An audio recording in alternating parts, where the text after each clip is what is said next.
Dahil nga ubos na ang sira ng ating motor at wala na tayong gagawin, nakaisip ako ng panibagong trip. Eto nga yung bumiyahe ng Lalamove as a part-time, kaya tara, let's G! Alas 5 nga ng hapon, ang unang pasukan tayo ng booking at sa atin mapunta ito, papuntang Bae, Laguna. Yan, na-pick up na natin yung una. Papuntang Kalawan, boy.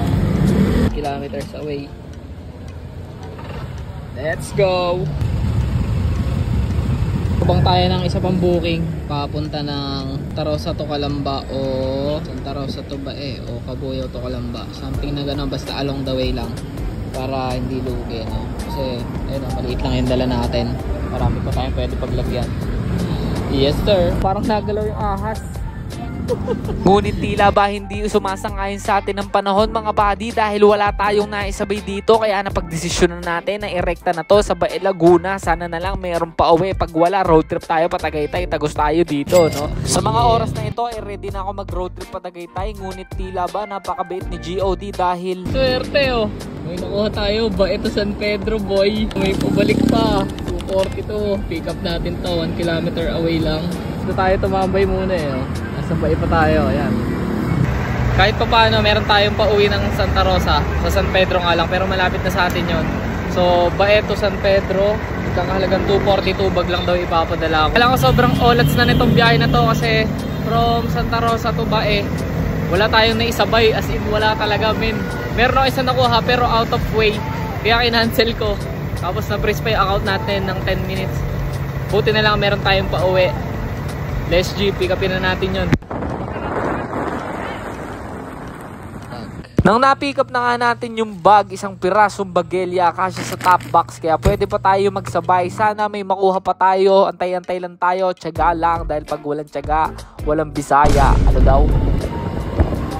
Yan, sundutan natin ng isang Los Baños to Los Baños, 59 pesos. Sobrang lapit lang ang drop off nito, 1 kilometer lang dito sa kanilalagyan ko. Tapos yung pick up nito, 700 meters to 500 meters lang yung pick up. Doon lang ako sa may Anto. Let's G! So yan, mga calling card pati sticker lang sa 56 pesos. 2 kilometers away pala. Let's G! Eto sir. Thank you. Okay na po. Thank you. So yun, nandito pa rin ako sa Los Baños, mga padi. Hindi pa tayo makatiming ng papuntang Santa Rosa o Cabuyao from dito sa Los Baños eh.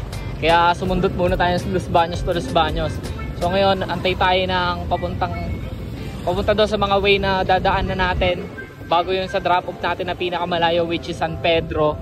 So abang tayo ng Cabuyao, Santa Rosa, Binyan o kung ano man na daanan nun.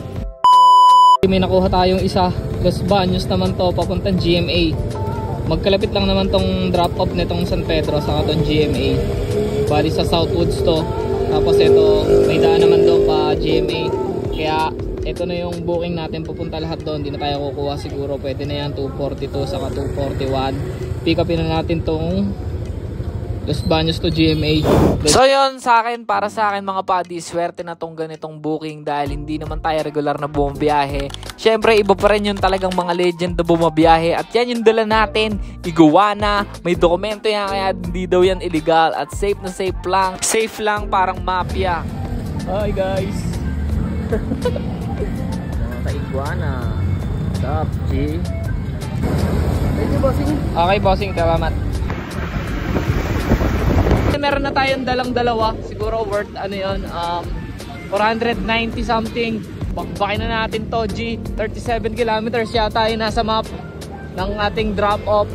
At syempre pag may nadaanan tayong pa-highway lang yung delivery sa drop off, try natin kanain. Let's G! Rekta na tayo sa mga drop-off, mga padi. Dalawa medyo magkalayo ng bahagya. San Pedro tapos GMA. Pero soya lang yan dahil wala naman tayong ibang gagawin kundi ito lamang. So dito na natin iubos yung oras natin sa pumepera tayo. Kaya money shot muna tayo ng talagang the best. At kung gusto nyo rin gawin to, mga padi, pwede nyo gawing blueprint tong mga ginagawa ko. Pwede nyo gayahin. At yun, ride safe sa lahat. Let's go! Na-drop na natin yung bag, mga padi. 242 yung delivery fee pero ginawan 300 nila, bossing. Kaya drop na natin yung isa, yung GMA. Let's G! So yung ganun-ganun lang, ilang oras lang natin binanatan dahil wala naman traffic nitong araw na to at gabi tayo bumabiyahe, naka 300 na agad tayo. Tapos yan, sunod dito sa drop off natin sa Iguana kay Bossing. Napakwento lang tayo dito ng bahagya dahil ang dami niyang pinakita sa akin dahil inuusisa ako rin yung mga customer about dun sa mga pinagtititinda nila, no? Para malaman natin kung saan yung mga source. Sige sir, ingat po. Ngayon, di ko alam paano tayo uuwi. Wala tayong booking pa uwi, men.